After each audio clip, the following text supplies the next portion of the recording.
देखो बेटा, आज हम सॉलिड स्टेट के आपको ओटी कराने जा रहे हैं जो आपको कंपटीशन में तथा चैप्टर में मदद करेंगी। किसी भी चैप्टर को यदि पढ़ने के बाद अगर आपसे ओटी सॉल्व होना स्टार्ट हो जाती है तो मान लेना कि मुझसे चैप्टर क्लियर है। ठीक है, इसलिए कोशिश की गई है आपके लिए। ठीक है, देखो बेटा, पहला क्वेश्चन आपका आता है the characteristic feature of solids are. ठीक है, सॉलिड्स के क्या लक्षण होते हैं। ऑप्शन देखें तो 4 ऑप्शन आ गए आपके पास, है ना। पहला है डेफिनेट शेप, दूसरा है डेफिनेट साइज, तीसरा है डेफिनेट शेप एंड साइज, फिर है definite shape size and rigidity. तो देखो बेटा, सॉलिड जितने भी होते हैं उनके जो फंडामेंटल पार्टिकल्स होते हैं उनके मध्य एक स्ट्रॉन्ग बॉन्ड कार्य करता है ना, जिसके कारण उनका साइज शेप ये सब फिक्स हो जाता है। तो आंसर इसका डी डहली सही है, इसकी रिजिडिटी भी बना के रखता है। ठीक है, तो आंसर इसका क्या है बेटा, डी डहली।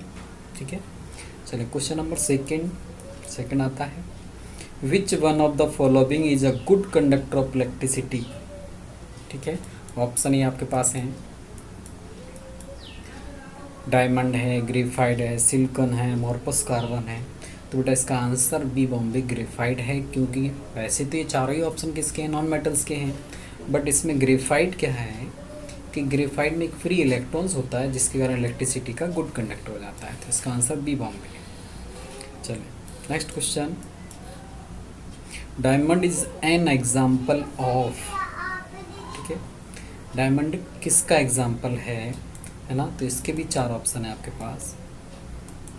पहला सॉलिड विद हाइड्रोजन बॉन्डिंग, है ना, इलेक्ट्रोवैलेंट सॉलिड, कोवैलेंट सॉलिड और ग्लास। तो इसका आंसर सी सही है, क्या है, कोवैलेंट सॉलिड। फिर देखो बेटा next question, the solid NaCl is a wide conductor of electricity. तो बेटा हम इलेक्ट्रिसिटी में अभी इलेक्ट्रिसिटी के जो चैप्टर आएगा ना उसमें हम पढ़ाएंगे। तो क्या होता है, जब भी कोई ये आयन इलेक्ट्रोलाइट्स होते हैं वो लिक्विड स्टेट में या मेल्टिंग स्टेट में या फ्यूज्ड स्टेट में इलेक्ट्रिसिटी के गुड कंडक्टर होते हैं। बट वाइट कंडक्टर में क्या होते हैं, इसके आयन स्वतंत्र नहीं होते, जिसके कारण इलेक्ट्रिसिटी के वाइट कंडक्टर होते हैं। अब क्यों होते हैं, तो ये 4 ऑप्शन सुन लें। ये 4 ऑप्शन है, इसमें देखिए फर्स्ट सॉलिड है ना, तो इसका आंसर आप देख पा रहे हैं बेटा, तो इसका फर्स्ट ही आंसर है। फिर देखें Bragg equation is given by the equation. ये बेटा ब्रेक इक्वेशन होती है lambda equal to 2d sin theta. इसमें अब 4 ऑप्शन आ रहे हैं, इसमें चूज़ करें कौन सा आंसर होगा इसका। तो आप देख पा रहे हैं बेटा, इसमें बी बॉम्बे में दिया है lambda equal to 2d sin theta, तो यही अपना आंसर सही होना चाहिए, तो बी बॉम्बे। फिर आता 5वां question, in caesium chloride structure the coordination number of caesium ion is. बेटा हमने आपको पढ़ाया है कि सीजियम क्लोराइड की कोऑर्डिनेशन नंबर 8:8 होती है ना। इसके 4 ऑप्शन आपके पास आ चुके हैं, इनमें देखें 8:8 होती है। तो इसमें 8 वाले ऑप्शन कौन सा है, 8 वाले हमें केवल 2 ऑप्शन दिख रहे हैं, एक तो ये दिख रहा है और एक ये दिख रहा है। ठीक है, तो बेटा यहाँ पे देखें 8:8 होता है तो इसका मतलब समान होते हैं, तो यहाँ से इक्वल, बी बॉम्बे इसका आंसर होना चाहिए। फिर आता question 7, how many chloride ion are the around sodium ion in sodium chloride crystal, है ना। तो देखो बेटा यहाँ पे कि सोडियम क्लोराइड का कोऑर्डिनेशन नंबर होता है 6, समन्वय संख्या कितनी होती है, 6 होता है। अब इसमें ऑप्शन देख लीजिए कौन सा मिलता है। तो इसमें ऑप्शन अपन को मिला है डी डहली 6, आंसर इसका डी डहली। फिर आता है question 8, due to Frenkel defect the density of ionic solid ना। फ्रिंकल डिफेक्ट के कारण आयोनिक सॉलिड, वो आयोनिक जो सॉलिड होता है उसकी डेंसिटी पर क्या इफेक्ट पड़ता है। तो आपको पढ़ाया गया है कि जो फ्रिंकल डिफेक्ट होता है उसमें आयन क्रिस्टल के अंदर ही बना रहता है, इंटरस्टिशियल स्पेस में बना रहता है, जिसके कारण उसकी डेंसिटी में कोई चेंज नहीं आता है। अतः इसका कैसा आना चाहिए, नो चेंज आना चाहिए। तो ऑप्शन आपको दिख रहा है सी, नो चेंज, तो आंसर सी। फिर क्वेश्चन बेटा 9 देखेंगे, है ना, due to Schottky effect the density of ionic solid, तो increase, decrease, does not change, change. तो आंसर देखो बेटा इसमें सी होना चाहिए। इसका क्या है, क्यों होना चाहिए, उसका कारण ये है कि जो शॉर्टकट इफेक्ट होता है उसमें एक पॉजिटिव आयन और एक नेगेटिव आयन क्रिस्टल के आउटसाइड में चला जाता है, जिसके कारण उसकी डेंसिटी क्या हो जाती है, डिक्रीज हो जाती है।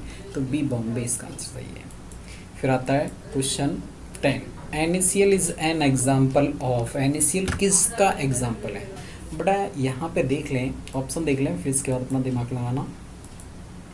ये 4 ऑप्शन मेरे पास आ चुके हैं, covalent solid, ionic solid, molecular solid और मेटेलिक सॉलिड। तो आंसर इसका बी बॉम्बे है ना, क्योंकि NaCl में कौन सा होता है, आयनिक बॉन्ड होता है।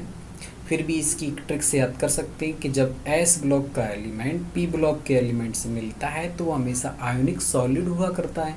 तो आंसर बी बॉम्बे। ठीक है।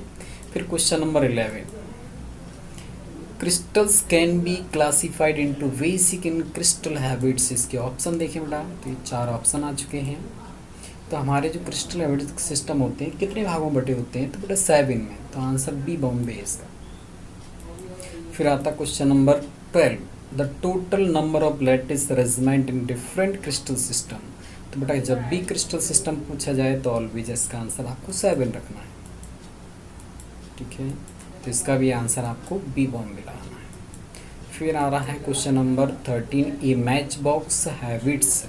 मैच बॉक्स किसका एग्जाम्पल है? तो देखिए बेटा, मैच बॉक्स में कोई भी आर्म्स इक्वल नहीं होती हैं। ठीक है, उसकी लेंथ है ना, लंबाई चौड़ाई ऊंचाई की सारी आर्म्स कैसी होती है, अनइक्वल होती हैं।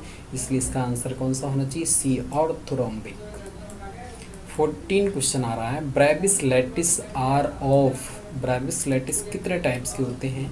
तो ऑप्शन हमारे पास, तो देखो बेटा जब भी ब्रेविस लैटिस आता है तो 14 टाइप्स के आंसर रखना है। और यदि क्रिस्टल सिस्टम क्वेश्चन आता है तो आपको 7 रखना है। ये क्वेश्चन वेरी वेरी इंपॉर्टेंट है फॉर है ना, एग्जाम की दृष्टि से। अब देखें question number 15, in which compound 8:8 coordination is found.